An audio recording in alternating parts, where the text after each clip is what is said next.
Hello everyone, this is Manatosh বিশ্বাস এবং তোমরা দেখছো ইংলিশ লিটারেচার উইথ মনতোষ।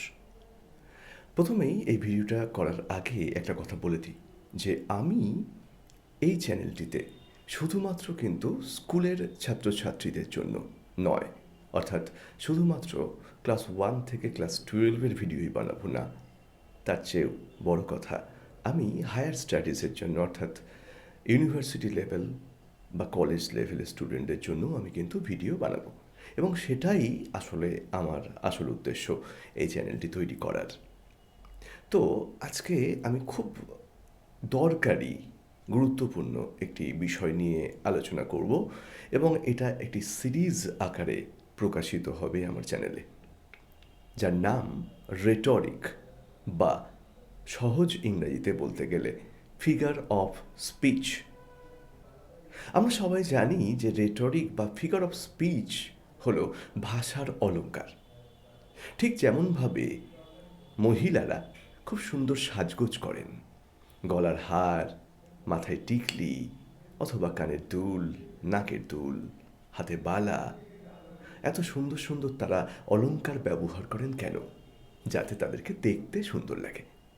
একইভাবে একজন সাহিত্যিক তার ভাষা, তার ল্যাঙ্গুয়েজটিকে সুন্দর করে তুলতে পারেন যদি তার ভাষার মধ্যে তিনি ভাষার অলংকারকে ব্যবহার করেন। এই ভাষার অলংকারকেই ইংরেজিতে বলা হয় রেটরিক, যার সহজ ইংরেজি ফিগার্স অফ স্পিচ বা ফিগার অফ স্পিচ। তাহলে এই হলো আসল কারণ যার কারণে এটাকে বলা হচ্ছে রেটরিক, বা বাংলায় বললে ভাষার অলংকার।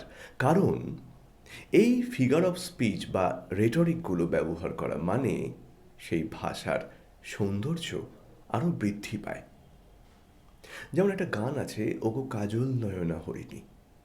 এই যে গানটা, বাংলা গান, কত সুন্দর একটি কথা, কাজল নয়না হরিণী, অর্থাৎ প্রেমিকাকে বা ভালোবাসার মানুষটিকে কবি বলছেন যে হরিণী। কিন্তু শুধু হরিণী নয়, সেই হরিণীর রূপের বর্ণনা দিচ্ছেন, চোখের বর্ণনা দিচ্ছেন। কাজল নয়না হরিণী, কাজলের মতন রং, কাজলের মতন কালো চোখ, এবং সেই চোখটা কার থাকে? হরিণের। এবং হরিণের কাজল কালো চোখের মতন চোখ হচ্ছে তোমার। তাহলে ভাষাটা কি সুন্দর আমাদের শুনতে লাগছে। এই জন্যই রেটরিক বা ফিগার্স অফ স্পিচের ব্যবহার করা হয়। আমি জাস্ট একটা এক্সাম্পল দিলাম শুধুমাত্র বোঝানোর জন্য what is rhetoric or figures of speech. তাহলে এটা আমাদের প্রথম ভিডিও এই সিরিজের।